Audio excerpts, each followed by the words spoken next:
Persaudaraan Sirajana Barat Dohot Boruna Kota Medan berangkatkan putra terbaiknya, Pendeta Rosininta Huta Barat, yang mencalonkan diri menjadi Bisop GKPI Pusat pada Rabu lalu. Saat acara doa dan syukuran ulang tahun ke-62 Dr. Rointan Simanung Khalid di Hotel Tiara, Kota Medan.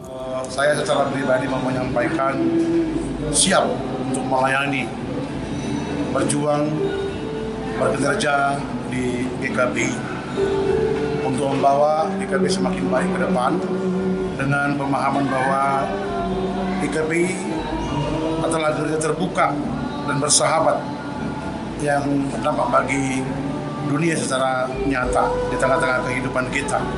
Dan prinsipnya kami akan melayani dengan sungguh-sungguh, dengan berpikir global, bertindak lokal, just not exist but living.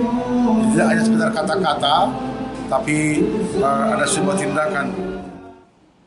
Kegiatan pemberangkatan ini dihadiri oleh Bisop GKPI Emeritus Pendeta Patut Sipahutar, Pendeta Gunawan Panjaitan, dan Jemaat GKPI Kota Medan. Kita melihat dia punya rekam jejaknya. Dia sudah pernah sekjen, sudah pernah biro, dan sudah menjadi majelis sinode sekarang. GKPI ini perlu karena selama ini kita tidak melihat organisasi ini kurang tangkap dengan kemajuan GKPI. Jadi gerejanya maju, organisasi terlambat. Dalam hal ini, Pendeta Rosininta Huta Barat mencalonkan diri sebagai Bisop Gereja Kristen Protestan Indonesia dan akan menjalankan semangat reformasi untuk memajukan gereja ke depan. Dari Medan, Sumatera Utara, Martinus Sitorus, TV One mengabarkan.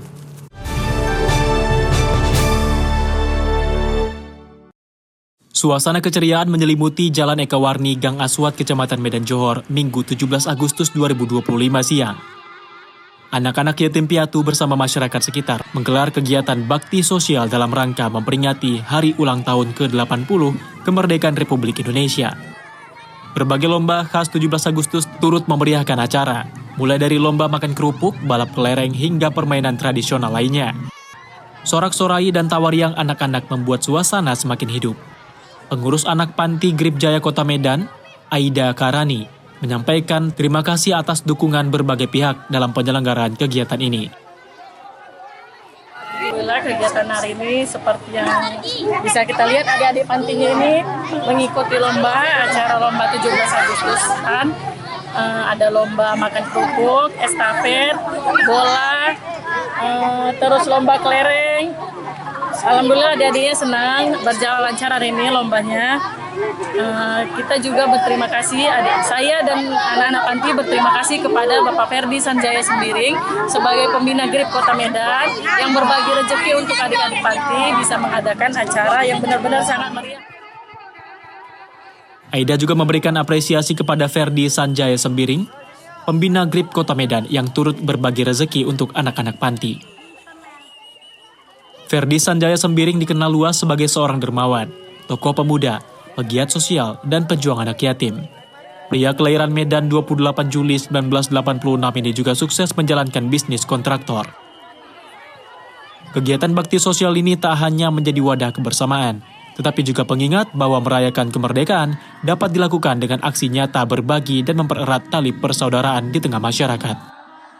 Dari Medan, tim TV One mengabarkan.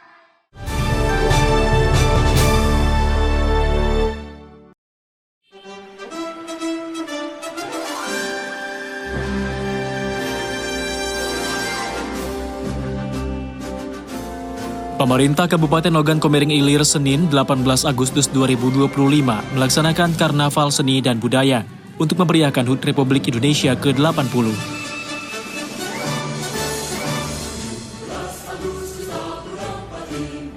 Acara ini dimulai dari lapangan segitiga emas dan berakhir di Pendopo Bupati. Ribuan warga antusias menyaksikan acara karnaval yang diikuti para peserta mulai dari tingkat SMP dan SMA serta dinas instansi yang memeriahkan HUT RI.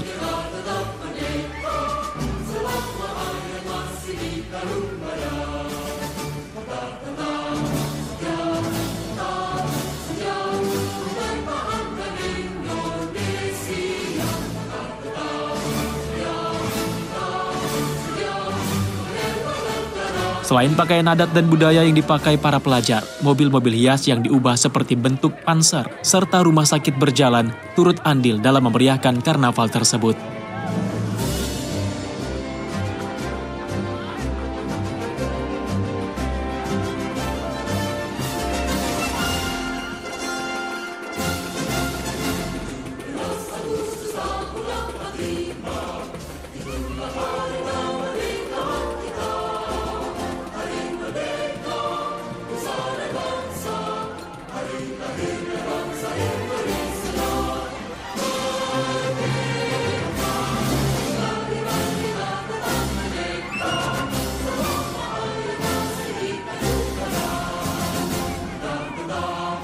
Dari Oki, Sumatera Selatan, Erda Suhaimi, TV One mengabarkan.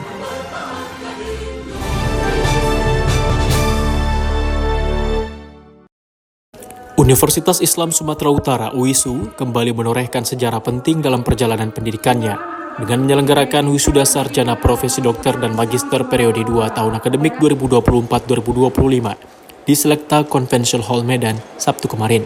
Sebanyak 1.085 wisudawan resmi lulus dalam prosesi yang berlangsung hikmat dan penuh kebanggaan. Dari jumlah tersebut, 678 orang merupakan lulusan sarjana, 46 orang lulusan profesi dokter, dan 361 orang lulusan magister. Rektor UISU Profesor Safrida dalam pidatonya mengucapkan selamat dan sukses kepada para wisudawan yang telah menyelesaikan studinya. Ia juga memaparkan berbagai capaian UISU selama 1 tahun terakhir. Rencananya kita akan membuka untuk program studi S3 itu untuk hukum dan pertanian, dan juga untuk teknik adalah S2. Seperti yang disarankan oleh Pak Prof. Matondang, Ketua KKNI, itu sekarang ini adalah S2 dan S3 menjadi ujung tombak bagi UISU. Karena UISU pada saat sekarang ini sudah 38 prodi. Kemudian yang untuk S3 itu ada manajemen dan ada sastra bahasa Inggris. Jadi menyusul Fakultas Hukum dan Fakultas Pertanian. Harapan kedepannya adalah kita akan melakukan pengembangan kepada laboratorium, kemudian pengembangan SDM untuk S3 dan guru besar, kemudian proses pembelajaran sudah OB. Ya, kemudian kita juga memanfaatkan kegiatan perguruan tinggi berdampak untuk mahasiswa, karena perlu mendekatkan antara stakeholder atau pengguna lulusan itu kepada UISU sendiri. Jadi UISU sering berkoordinasi dengan perguruan tinggi, Kalem sering menyarankan kita membangun prodi-prodi baru. Yang terdekat kita akan launching prodi S3 pertanian. Sekarang dalam tahap penyusunan di tim dan akan diusulkan ke universitas dan mendapat persetujuan oleh yayasan.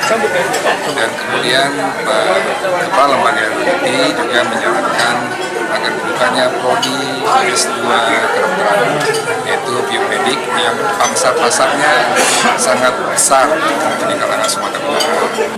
Dari Medan, Sumatera Utara, Ahmid Al-Yauzar, TV One mengabarkan.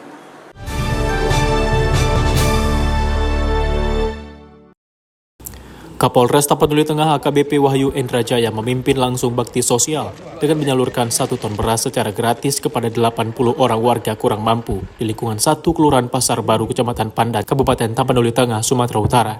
Penyaluran bantuan sosial beras ini merupakan bagian dari program kepedulian Polri kepada masyarakat. Tujuannya untuk mendekatkan diri dengan masyarakat. AKBP Wahyu Endrajaya mengatakan beras bantuan sosial yang disalurkan ini jenis SPHP, merupakan produk Bulog dengan kualitas terbaik.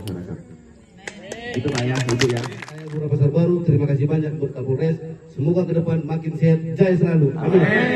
Kapolres juga mengungkapkan pihaknya juga telah melaksanakan program gerakan pangan murah, baik di pasar dan di sejumlah tempat lainnya. Tujuannya untuk memberikan harga beras yang terjangkau oleh masyarakat kurang mampu. Dalam gerakan pangan murah tersebut, Polres Tapanuli Tengah telah berhasil menjual hampir 100 ton beras produk Bulog jenis SPHP. Kami penduduk Pasar Baru sangat berterima kasih sama bapak-bapak polisi, terutama Pak Kapolres yang berada di tempat ini. Kami tak bisa kembali kami budi bapak, dan semoga Allah lah yang membalasnya sama bapak dengan tugas yang amin ya rabbal alamin. Amin ya rabbal alamin. Adanya beras SPHP sana nggak bang? Murah nggak? Biasa bang beli berapa beras?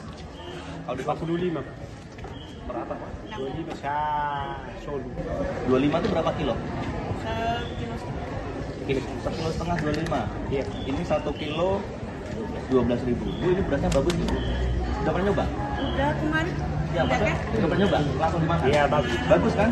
Daripada Bapak beli yang harganya 13.000, cuma dengan ini kan? Iya. Udah bersih, enak, Iya. kualitasnya dijaga. Sekarang bulog sekarang keren, Pak. Ya. Oke, semoga ini sehat-sehat, Pak, makan beras ini ya. Nanti kalau mamanya butuh beras lagi, kabarin kami. Untuk memudahkan warga mendapatkan beras harga murah dengan kualitas terbaik, Polres Tapanuli Tengah juga telah membuka gerai penjualan beras SPH Rp60.000 per 5 kg. Ya, sama-sama. Selain Pak. menyalurkan bantuan, AKBP Wahyu Endrajaya juga menampung keluhan masyarakat Pasar Baru terkait minimnya lampu penerangan jalan.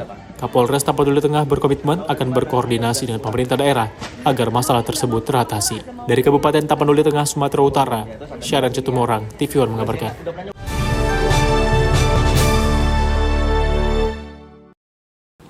Bupati Tapanuli Tengah, Masinton Pasaribu, melantik 9 pejabat eselon 2 di lapangan terbuka tak jauh dari bak penampungan sampah di bawah terik matahari. Pelantikan dilaksanakan di lokasi itu sebagai refleksi bagi pejabat yang dilantik bahwa untuk membangun Kabupaten Tapanuli Tengah dibutuhkan kerja keras agar daerah itu tidak tinggal kelas dari daerah lainnya di Sumatera Utara. Beginilah suasana pelantikan 9 pejabat eselon 2 pemerintah Kabupaten Tapanuli Tengah, Sumatera Utara. Pelantikan dilakukan di lapangan terbuka di Kelurahan Aek Tolang, Kecamatan Pandan. Di bawah terik matahari tak jauh dari lokasi bak penampungan sampah. Bupati Masinton Pasaribu menyampaikan alasan pelantikan pejabat tersebut di lokasi itu. Pejabat harus sering turun ke lapangan, bukan hanya duduk di belakang meja sehingga mengetahui kondisi dan yang dibutuhkan masyarakat. Pejabat juga harus bekerja keras untuk memberikan pelayanan kepada masyarakat demi kemajuan Kabupaten Tapanuli Tengah. Selain itu, pelantikan ini bertujuan untuk penyegaran bagi pejabat yang telah lama menempati jabatan di instansi kantor pemerintahan Kabupaten Tapanuli Tengah. Ber-AC, maka ini kita adakan di ruang terbuka dekat bak sampah dan juga dekat dengan sungai. Artinya apa? Bahwa inilah kondisi Tapanuli Tengah. Jadi pejabat itu tidak harus di belakang meja, harus sering ke lapangan melihat kondisi daerah dan kondisi kehidupan masyarakat di Tapanuli Tengah.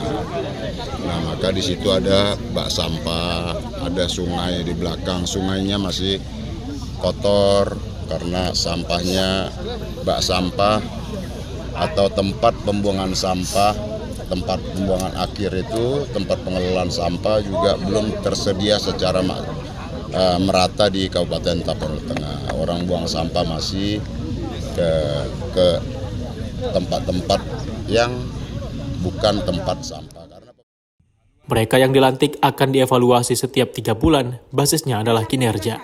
Jika tidak menunjukkan kinerja yang baik 3 bulan pasca dilantik, maka akan dievaluasi kembali. Dari Kabupaten Tapanuli Tengah, Sumatera Utara, Syaran Cetumorang, TV One mengabarkan.